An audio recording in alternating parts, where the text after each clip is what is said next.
Alô, varandeiros, para você ligado na varanda mais famosa do Brasil, um grande abraço. Cheguei para falar tudo sobre o Santos Futebol Clube. Para você que tá ligadinho no canal, muitas informações do Peixe. O Santos Futebol Clube perdeu ontem por 3-0 para o Fluminense e voltou a se complicar no Campeonato Brasileiro. Agora faltam 2 jogos e o torcedor do Santos permanece apreensivo. Marcelo Fernandes ontem foi questionado sobre Julio Furt. Por que Julio Furt não joga no Santos Futebol Clube e só entra faltando 10, 15 minutos para acabar a partida? Você vai entender a resposta de Marcelo Fernandes. O Santos terá jogadores voltando na próxima partida e Marcelo Fernandes terá praticamente o time completo contra o Atlético. Tudo isso e muito mais aqui no Varanda. Deixa o like, compartilha, se inscreva. Vem pra varanda mais famosa do Brasil. Meus amigos varandeiros, é hora de falar da 1xBet para você. Parceiro oficial do canal Varanda Futebol Debate. Na 1xBet você tem bônus de até $300 e pode palpitar de montão em jogos do Campeonato Brasileiro e jogos que acontecem no mundo todo e várias competições, hein? Na 1xBet você tem bônus de $300 e você pode utilizar o cupom do canal, que é o VFutebol. Tudo maiúsculo e tudo junto. E ao clicar no link que está fixado nos comentários, você apoia o canal Varanda Futebol Debate e também realiza o seu cadastro. Algumas sugestões para você? Hoje tem Campeonato Brasileiro, hein? Tem Grêmio e Goiás. Olha que jogão. Tem Cruzeiro e Atlético Paranaense com transmissão do Varanda. E tem Red Bull e Fortaleza. Então, não perca tempo, vem para 1xBet você também. Meus amigos varandeiros, a situação do Santos voltou a ficar complicada no Campeonato Brasileiro. Faltando 2 jogos apenas para acabar a competição, o Santos ainda corre grande risco de ser rebaixado. Faltam 2 partidas para o Peixe. Uma fora de casa contra o Atlético no próximo domingo, 18h30 na Arena da Baixada, e uma partida contra o Fortaleza. 2 times que estão ali numa posição intermediária do Campeonato Brasileiro, mas 2 times encardidos. E olha, sabe o que preocupa o torcedor do Santos? É o rendimento ruim da equipe. Ontem o Santos jogou muito mal o primeiro tempo, foi dominado facilmente pelo Fluminense.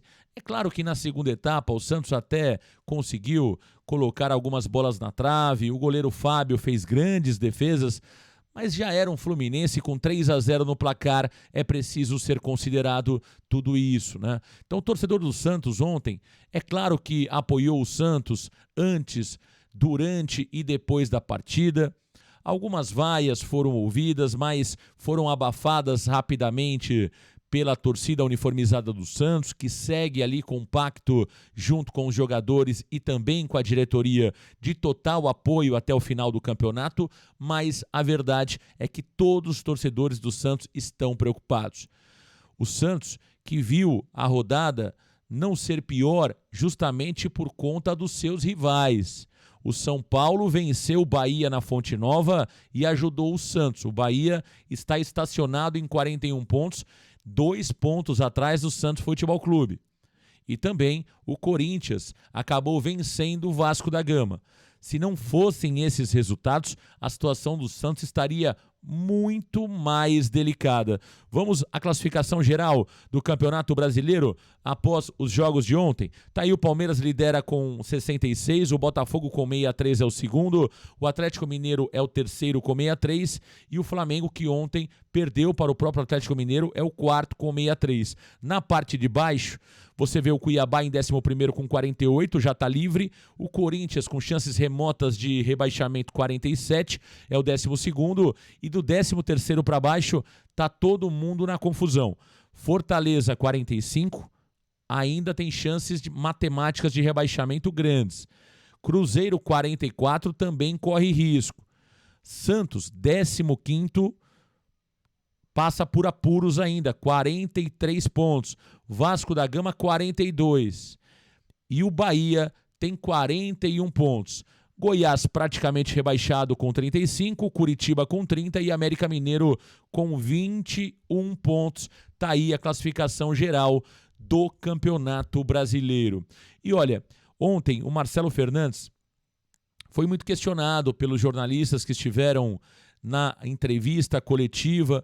O Marcelo claramente, estava ali um pouco nervoso, podemos dizer assim. Ele sabe que a pressão aumenta. O Santos ontem perdeu uma invencibilidade de 7 jogos. O Marcelo acabou se pegando muito nisso durante a entrevista, O trabalho do Marcelo é preciso também ser exaltado em grande parte, porque eu tenho certeza que se não fosse o Marcelo Fernandes, talvez o Santos estaria numa posição parecida com a do Goiás, muito perto já do rebaixamento.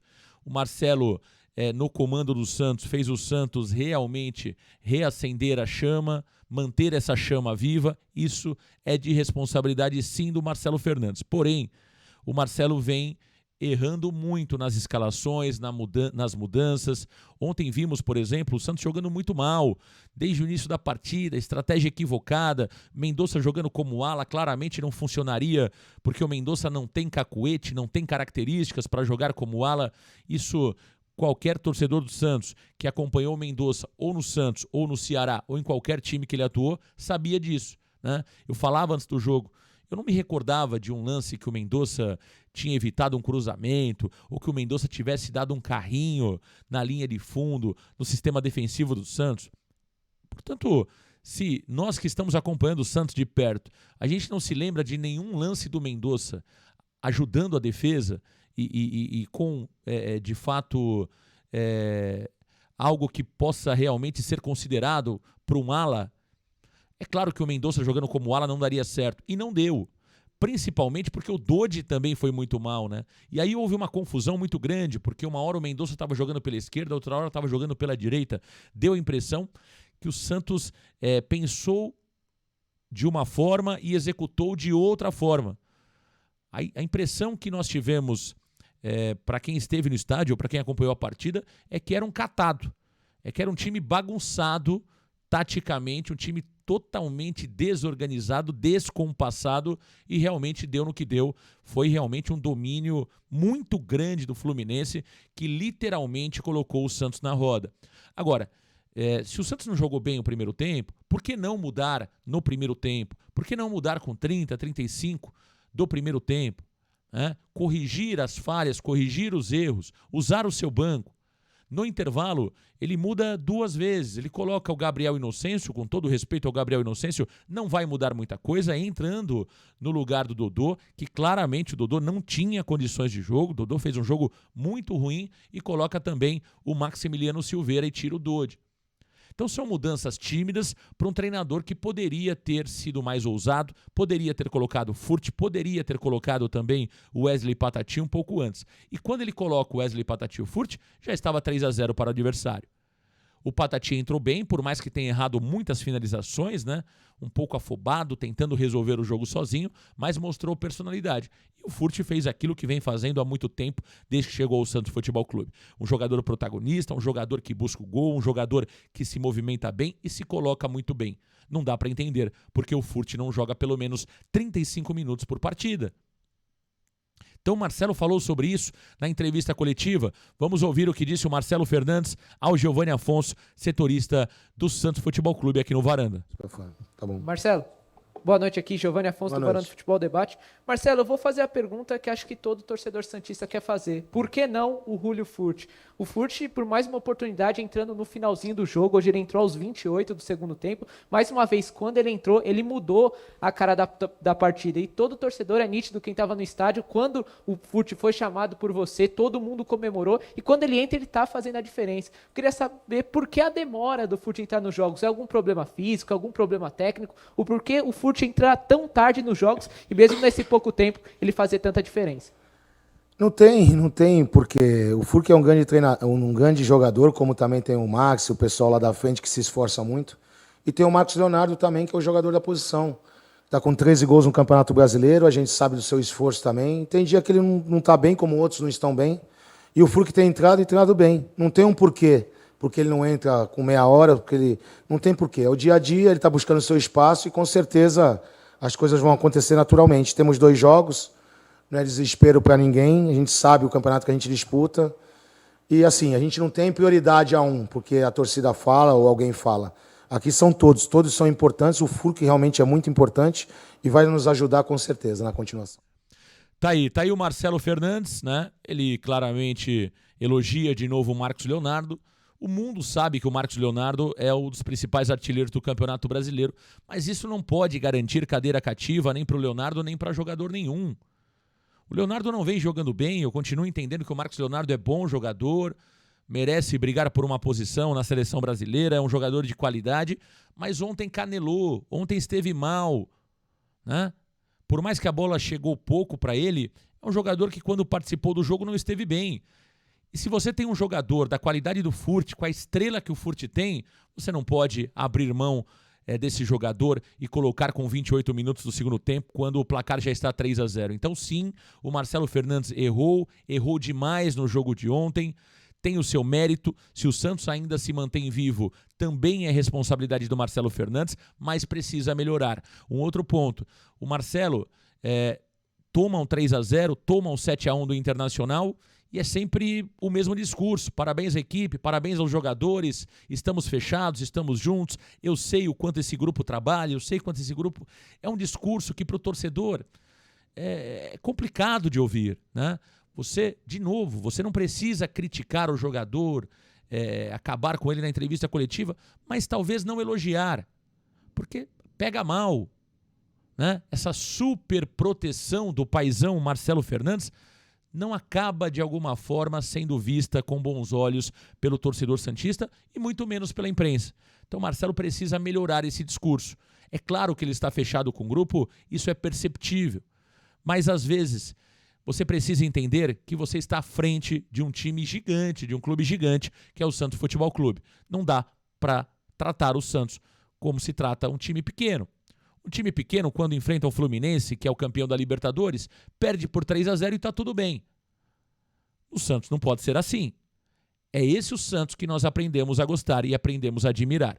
Então, o discurso do Marcelo Fernandes, na minha opinião, é equivocado. Sobre o Jean Lucas, também ele foi questionado sobre isso. O Jean Lucas vem muito mal. É claro que quando a gente olha o banco de reservas, o Santos não tem jogadores para o meio-campo. Vide o caso do Dodi, que entrou no dia de ontem e não deu conta do recado. Vide o caso do Camacho no jogo anterior.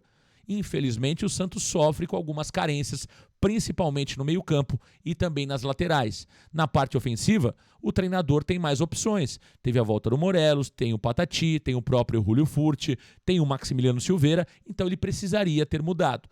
Do Jean Lucas, por mais que o torcedor entenda que o Jean Lucas está mal, se ele justificar que não tem um jogador da qualidade do Jean Lucas no banco, até dá para entender.